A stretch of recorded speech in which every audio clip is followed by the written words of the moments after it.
Merci d'avoir choisi Canal Congo Télévision pour vous informer. Le médiateur du processus de Nairobi, l'ancien président kényan Uhuru Kenyatta, demande instamment aux pays membres de la communauté des États de l'Afrique de l'Est participant à la force régionale de déployer leurs troupes qu'ils doivent prendre position de toute urgence et sans plus tarder dans tout l'Est de la RDC. Uhuru Kenyatta l'a dit dans un communiqué publié le jeudi à la suite du 20e sommet extraordinaire des chefs d'État de l'EAC. Il demande aussi à la force régionale de s'interposer entre les forces qui combattent les zones où les retraits des groupes armés a été effectué. Notez que cet appel intervient un jour après une série de manifestations contre le caractère inoffensif du mandat de la dite force. L'Assemblée nationale appelle le ministre de la Défense et le chef d'état-major de l'armée à prendre des dispositions urgentes pour barrer définitivement la route au M23. Le président de la Chambre basse du Parlement a reçu mardi, face à la situation sécuritaire dans la partie est du pays, le ministre de la Défense nationale Gilbert Kabanda, qui était accompagné de plusieurs officiers des FARDC, suivait Christophe Mbosso après leur entretien.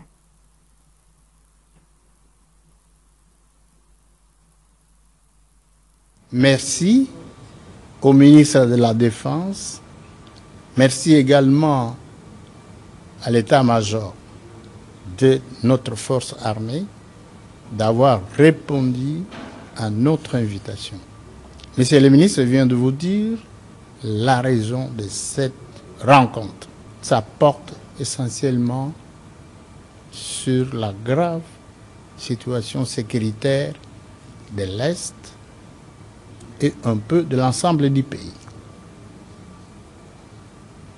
Nous avons tiré tous des conclusions. Nous, au nom de la représentation nationale, notre peuple tient à ce que notre armée se ressaisisse, prenne un sursaut d'orgueil pour barrer la route au M23 supplétif de l'armée rwandaise. Ensuite, nous avons demandé au chef d'état-major des forces armées et au ministre de la Défense de prendre des dispositions urgentes que requiert la gravité de la situation à l'est du pays, en prenant des dispositifs utiles pour que les éléments des forces armées envoyés au front ou d'autres barrent définitivement la route au M23 et à l'armée rwandaise. Par ces dispositifs, nous avons dit beaucoup de choses. Et nous allons y veiller.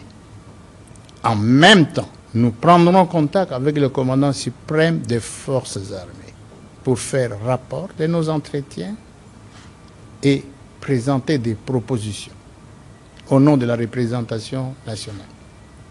S'agissant des forces régionales, il en a été cas. Nous saluons l'adhésion de notre pays à la communauté de l'Afrique de l'Est. La configuration géographique de notre pays exige que nous puissions adhérer à beaucoup d'organisations sous-régionales. Et puis le bilan de l'incursion des rebelles ADF à Kongé, contrée située près de la commune d'Oïcha, chef-lieu du territoire de Béni, est revu à la hausse. Il est passé de 9 à 11 civils tués, d'autres portés disparus et plusieurs biens de la population emportés par les assaillants. La nouvelle est confirmée par le président de la société civile de Manove, Kinos Katuyo. Plus de détails avec notre correspondant sur place, Joël Kamabou. Cette nouvelle massacre a eu lieu le midi du mercredi 8 février 2023 à Congrès, contre situé près de Oïcha, chef du territoire de Béni. C'est le Kinos Katuyo, président de la société civile locale. Les victimes ont été exécutées quand ils se rendaient dans leurs champs respectifs. D'après lui, pour ce jeudi 9 février, le bilan est revu à la hausse. Il vient de passer de 9 à 11 civils tués et d'autres portés disparus aux côtés de plusieurs de la population emportée par les rebelles ADF. Cet acte d'assistance civile appelle la population locale à la vigilance car d'après lui, les rebelles ADF sont signalés dans cette partie du territoire de Béni. Il demande aussi à l'armée régulière de traquer sans relâche les rebelles ADF qui continuent à semer la terreur et désolation à la population. Le bilan de l'attaque d'hier mercredi de Kongé Puendi est passé à la hausse. 9 à 11 personnes tuées, dont 7 femmes et 4 hommes, 2 blessés graves, plusieurs personnes portées disparues. Nous sommes en train de demander à la population qui nous suit d'être très vigilants, de ne plus fréquenter les contrées, car ça fait plus ou moins 2 semaines qu'on a alerté sur les mouvements de l'ennemi dans la localité de Babila Bakaïkma vers Maleki, où l'armée n'a pas voulu prendre ses responsabilités, l'armée n'a pas pourchassé l'ennemi. Voilà, on est en train de comptabiliser toujours les cadavres de la population. Nous demandons à l'armée d'être responsable, de lancer les opérations. Aucune opération n'a jamais été lancée sur la route numéro 4 à l'ouest. Pourquoi l'armée ne veut pas prendre en considération nos alertes? Pourquoi l'armée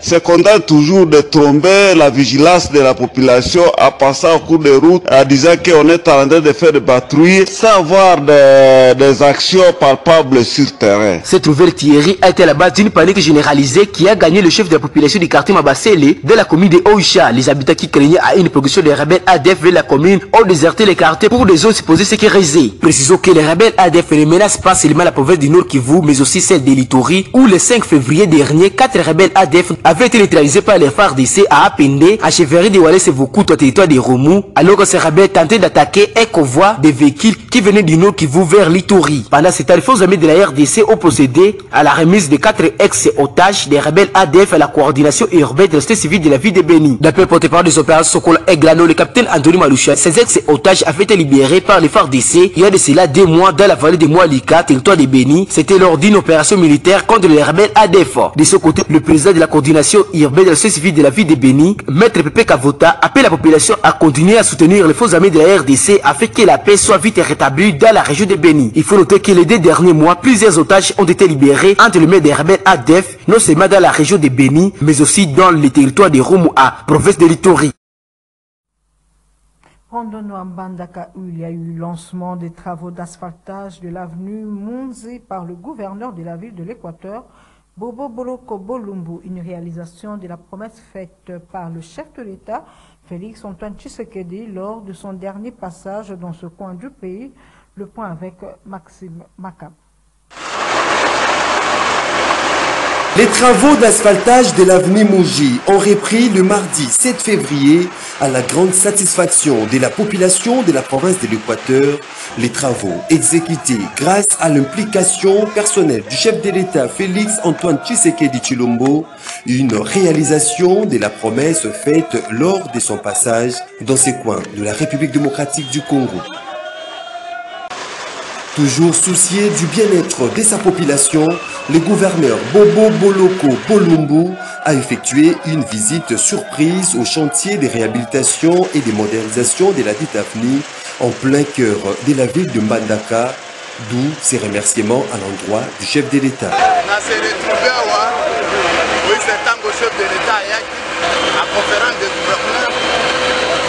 Ça qui va promesse à l'hôpital de Tamonake, va ajouter un kilomètre à Babalabala, Balapandel, Moussou Batiana, Babalabala et puis Kotonga, université moderne. Yango, Kolosonga, Naye, Misala Yango, et c'est Bandi. Donc, il y a ce qui a lobby, Aza et Aza Salima Balamo. À promettre et à réaliser un bon Balamo. Ça fait Équateur, Mobimba. Donc, il y a un bina.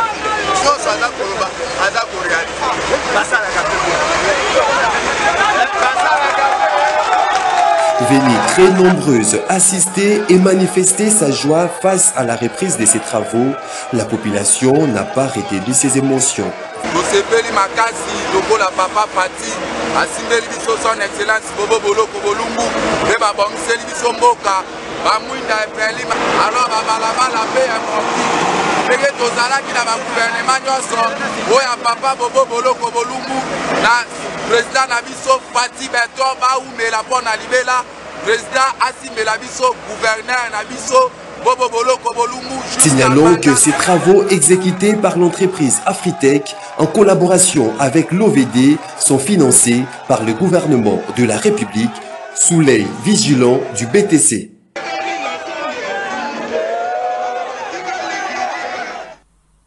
Parlons processus électoral avec l'enrôlement tout récemment dans la ville de Mbandaka de Dr Dan Bomboko, secrétaire national à la santé, coordonnateur fédéral de la Ligue de jeunes de MLC Équateur 1. Aussitôt reçu sa carte d'électeur, Dan Bomboko d'inviter la population de Mbandaka à lui emboîter les pas en s'enrôlant massivement. Jean-Romans Mokolo nous en fait le point.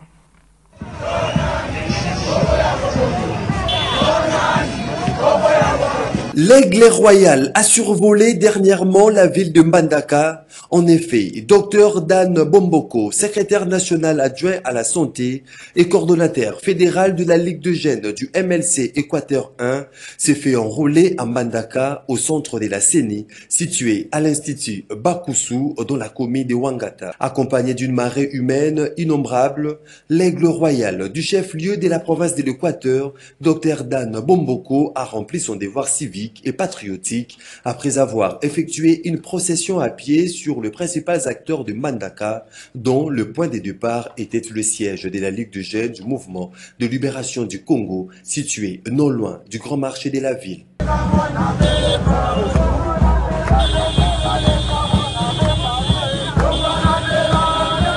Comme on les voit, c'est plus de 3000 personnes venues de tous les 4 coins de la ville de Mbandaka qui ont porté en triomphe Dr Dan Bomboko dans une liesse populaire inégalée. Une véritable démonstration des forces du mouvement de libération du Congo, parti cher à Baïmoto, le chairman Jean-Pierre Bemba Gombo. Après avoir rempli toutes les formalités d'usage, Dr Dan Bomboko est sorti du centre d'enrôlement de la CENI avec sa carte de lecteur en main. C'est là, en invitant la population de Mbandaka de suivre son exemple en se faisant enrôler massivement pour participer aux prochaines élections générales. Ma capacité dans son enrôlement,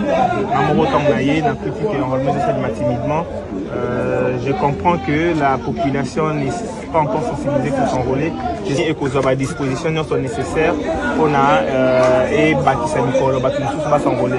Donc, on a moni que vraiment la population a mobilisé ma capacité de enrôlement négligé mingi, peut-être parce que le message est passé dans nos biens pas population. Donc, candidat biso bato to lingi population s'enrôler to connaître Mbandaka ba maman Mbandaka ba papa Mbandaka boya ko s'enrôler massivement botika na simate parce que ils a droit na bino, ils a droit de vote, ils a droit na bino primaire oyo azotika politique ou azokipe politique tendeng ba lobaka politique ndé ekokipe ye soko lingi yo osala changement et ya na Mbandaka pour ya na Mbandaka banzela batonga na Mbandaka elo ba liboso zwa carte d'électeur na yo donc nazo senga na bana Mbandaka boya ko zwa carte d'électeur na bino pona émergence ya Mbandaka.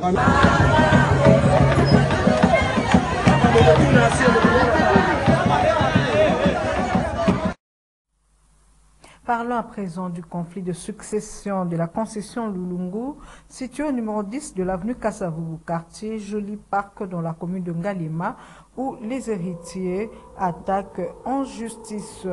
Le titre de Madame Dodia Kamoussi, détentrice d'un faux document selon les héritiers.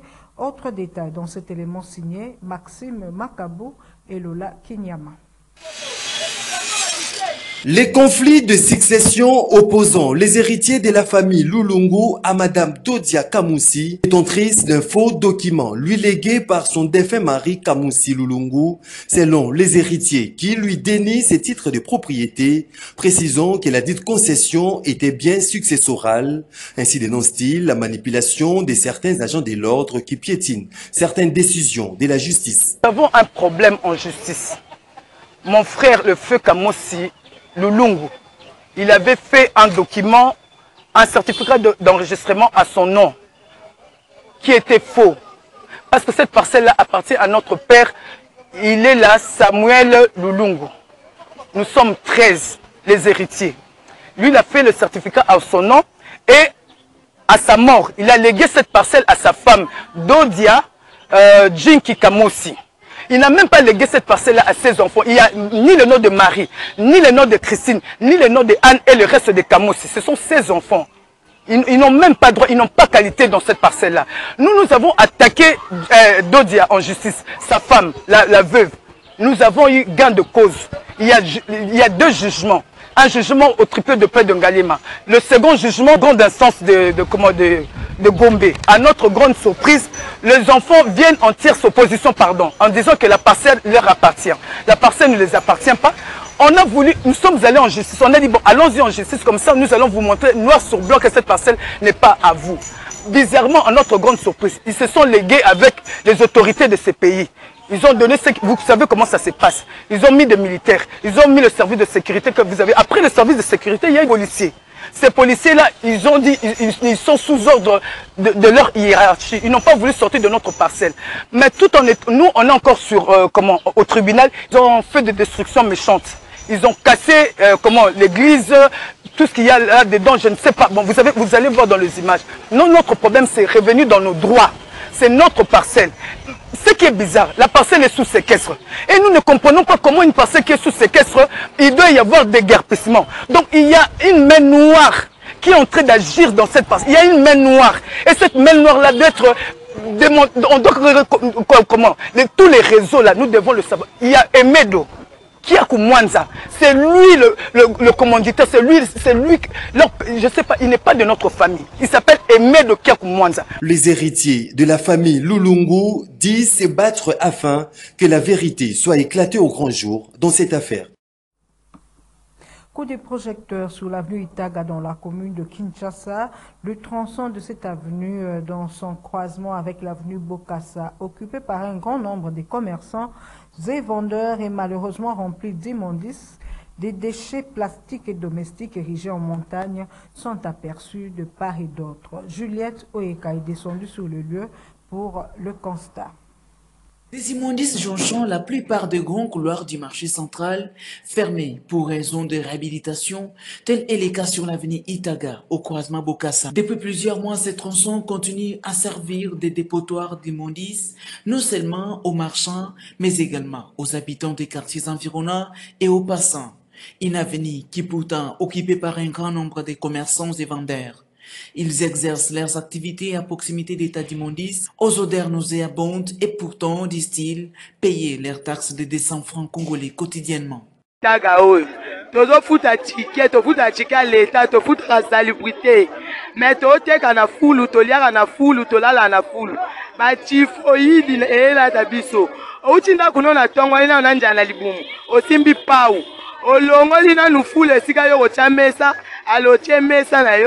Obandi koteka teka ba 11h 12h twani fulu ya 6h obandi na kolongola solo nkusu likambo ya fulu zo toteka parce que otekela fulu solo ezokota biso et pour que biso malade banda to lobeli likambo ya fulu si lelo solution na moi na c'est exemple tanet biloko lelo na moi bazwa kocha bataka chaque jour to pesa pe ba mona biso balongola foule balongola te au moins na ba ye batie babakisi tanet ba pecho ba mi balo foule oso mona oyo na onyoso bake kocha ka place momoko ça na regret makasi concernant milliers de vies to vivre na ba façon moko bon indiscutable tokolo bakeno toko discuter pour na ngote parce que tozo vivre médiocrement hein na foule bato ba vivre na foule biso to ba ine ti foule ngo ekozala ka lieu moko yo bakozwa matiti bilo mususu ya salite bacha me ba komo chati na nye.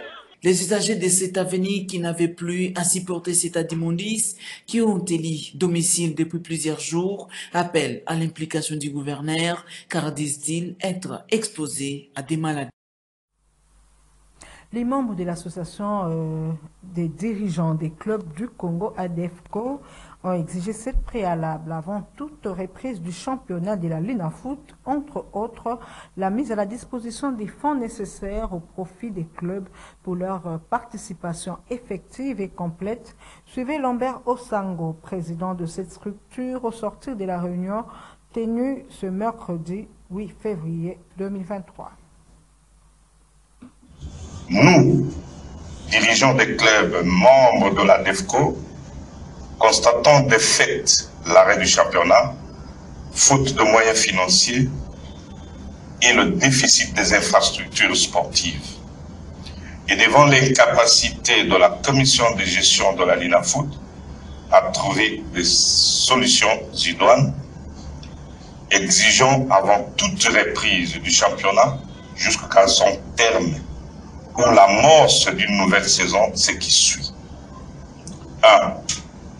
La mise en disposition des fonds nécessaires au profit des clubs pour leur participation effective et complète au championnat afin de pérenniser la volonté du chef de l'État, son Excellence Félix Antoine Tshisekedi Tshilombo, à soutenir le championnat d'élite.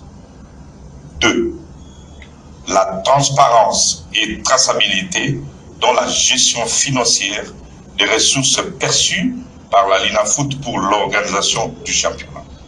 3. La répartition équitable des fonds issus du sponsoring et droits télé. 4.